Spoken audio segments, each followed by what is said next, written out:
Shalom, selamat pagi saudara terkasih. Senang bisa berjumpa lagi dalam program Spiritual Life untuk bersama-sama kita merenungkan kebenaran firman Tuhan. Ayat perenungan kita pada pagi hari ini terambil dari Kisah Para Rasul 18 ayat 18 sampai 23. Kisah Para Rasul 18 ayat 18 sampai 23. Saya akan bacakan ayat ini bagi Bapak Ibu Saudara semua. Paulus kembali ke Antiokhia.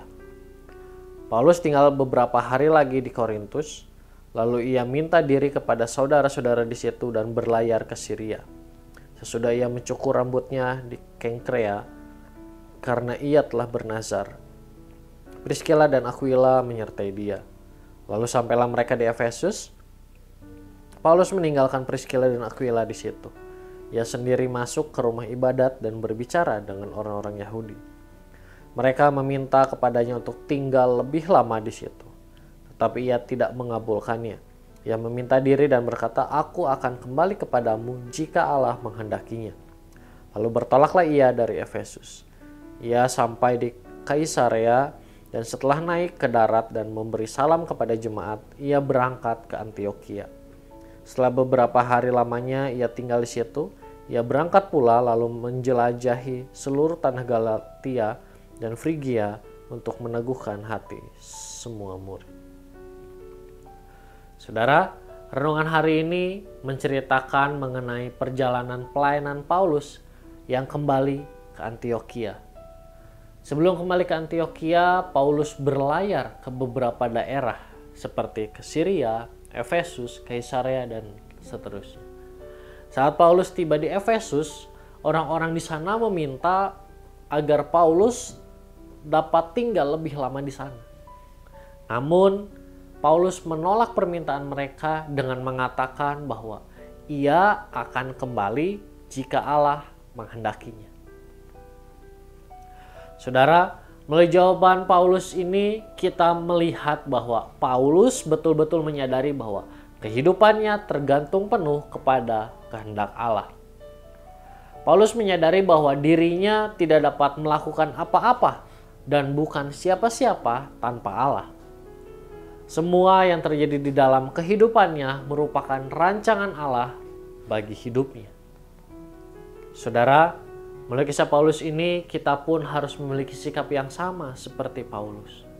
Kita harus menyadari bahwa Allah adalah satu-satunya perancang kehidupan kita. Kita tidak bisa melakukan apa-apa tanpa Allah. Apapun yang sedang terjadi dalam kehidupan kita, marilah mempercayakan kehidupan kita kepada Allah. Karena Allah memiliki rancangan yang terbaik bagi setiap kehidupan kita.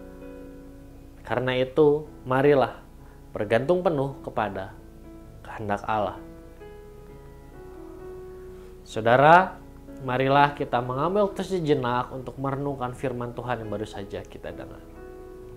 Saudara, sudahkah dalam kehidupan kita ini, dalam menjalani keseharian kita, sudahkah kita bergantung penuh kepada kehendak Allah? Jika belum, marilah kita berdoa meminta Allah agar mengubahkan kehidupan kita, sehingga kita dapat menjadi pribadi yang bergantung penuh kepada kehendak Allah.